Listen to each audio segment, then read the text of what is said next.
একবার ছিল এক ভিক্ষুক। সে গ্রামের একটা ছোট্ট বাড়িতে থাকত। বাড়িটা ছিল খুব ছোট, কিন্তু তার একটা ছোট্ট বাগান ছিল। সেই বাগানে সে ফুল ফল চাষ করত। গ্রামের লোকেরা তাকে খুব ভালোবাসত, কারণ সে সবসময় সাহায্য করতে প্রস্তুত থাকত। কিন্তু সবাই তাকে ভিক্ষুক বলে ডাকত, কারণ সে গ্রামের বাড়ি বাড়ি ঘুরে ভিক্ষা করত। কিন্তু সে ভিক্ষাটা খুব সুন্দর করে করত।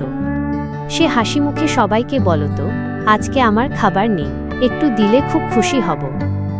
একদিন একটা মেয়ে তার কাছে এলো। মেয়েটির হাতে একটা খেলনা ছিল। সে বলল, আপনাকে এইটা দিচ্ছি। ভিক্ষুক খুশি হয়ে মেয়েটিকে ধন্যবাদ দিল।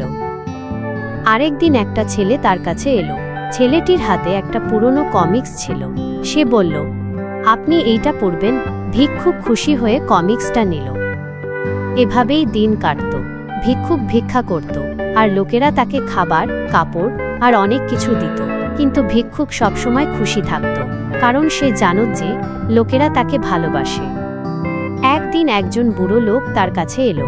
বুড়ো লোকটি বলল, তুমি এত ভালো মানুষ, কেন তুমি ভিক্ষা করো? ভিক্ষুক হাসল। সে বলল, আমি ভিক্ষা করি না, আমি লোকদের সঙ্গে কথা বলি। বুড়ো লোকটি আশ্চর্য হয়ে গেল। সে বলল, তুমি কি বলছো? ভিক্ষুক বলল, আমি যখন ভিক্ষা করি তখন লোকেরা আমার সঙ্গে কথা বলে। তারা তাদের সমস্যা আমাকে বলে, আমি তাদের শুনি। বুড়ো লোকটি বুঝতে পারল যে ভিক্ষুক একজন খুব ভালো মানুষ। সে ভিক্ষুককে একটা উপহার দিল। সেটা ছিল একটা ছোট্ট বাগানের যন্ত্র।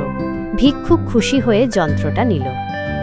সেদিন থেকে ভিক্ষুক আরো ভালো করে তার বাগান চাষ করতে লাগলো। সে বাগান থেকে ফল ফুল তুলে গ্রামের লোকদের দিত। গ্রামের লোকেরাও খুব খুশি হতো।